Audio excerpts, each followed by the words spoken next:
Difficile de tirer un trait sur 20 années de collaboration avec une chaîne quand on est animateur. Mais pour Laurence Boccolini, il semblerait que la rupture de contrat qu'elle a vécue avec TF1 soit la meilleure chose qui lui soit arrivée. Il y a un an, elle annonçait reprendre le jeu Mots de passe et donc son arrivée sur France 2.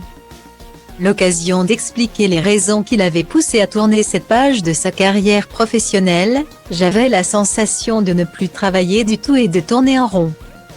Confiait-elle aux Parisiens. On me décrivait comme une animatrice phare de la chaîne. Et ça me gênait énormément. Comment peut-on être une animatrice phare avec seulement 3 émissions par an?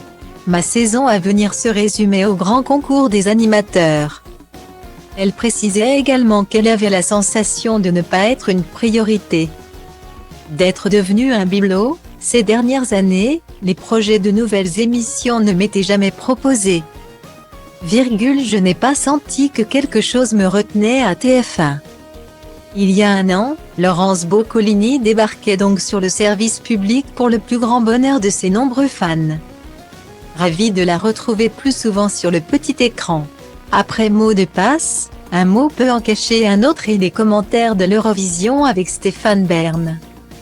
La maman de We Aude s'apprête à reprendre les commandes de Tout le monde veut prendre sa place, jusqu'alors animée par Nagui. Elle ne s'en cache pas. Le défi va être difficile, présenter ce format n'est pas plus difficile que d'animer un autre jeu. En revanche, il est plus compliqué de venir après une personnalité telle que Nagui, qui a incarné cette émission pendant 15 ans, certains ne manqueront pas de nous comparer lance-t-elle à Télé 7 jours. Laurence Boccolini est blindée pour faire face aux détracteurs.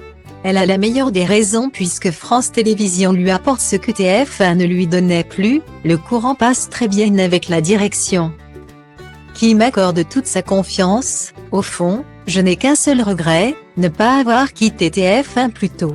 La Mazédite.